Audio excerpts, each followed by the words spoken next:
Congress MP Shashi Tharoor chaired a 3-hour meeting of the Parliamentary Standing Committee on External Affairs with 22 members engaged with the Foreign Secretary Vikram Misri and Commerce Secretary Sunil Bathwal.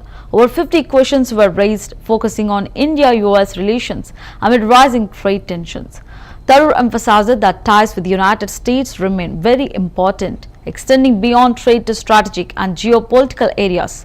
The committee also discussed Pakistan Army Chief Munir's controversial remarks during his US visit, with Tharoor reaffirming India's firm stance against nuclear blackmail. देखिए, हमारा तो आज ये 3 घंटे की meeting हुई है। Foreign secretary, commerce secretary, दोनों सचिव आके कमेटी के 22 अंग जो आए थे उनको सब समझाया। मेरे ख्याल में अंत में करीब 50 से ज्यादा प्रश्न पूछे होंगे हमारे कमेटी के अंग, और इनमें से सारे विषय हमें चर्चा करने का मौका मिला।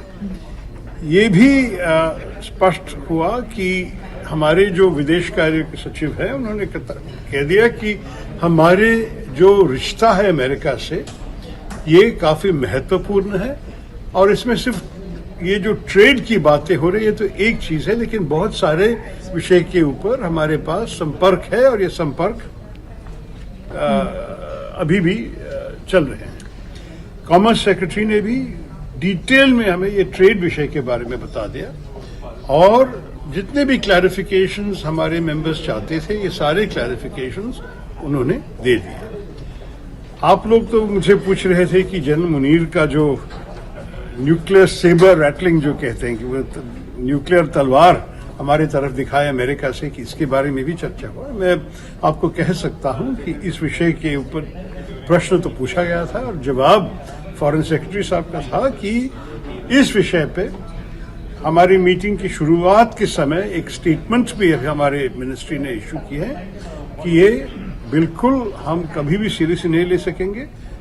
ये न्यूक्लियर ब्लैकमेल भारत कभी नहीं टॉलरेट करेंगे इस देश में, और कि मुनीर जी ने एक देश जो हमारे अच्छे दोस्त वाले देश हैं उनके भूमि पे खड़े होकर इस किस्म की चीज कहा, ये तो अच्छा नहीं लगा, और इस संदेश पे हम सबको बता देंगे। सर, 25 को टॉक्स के लिए देखिए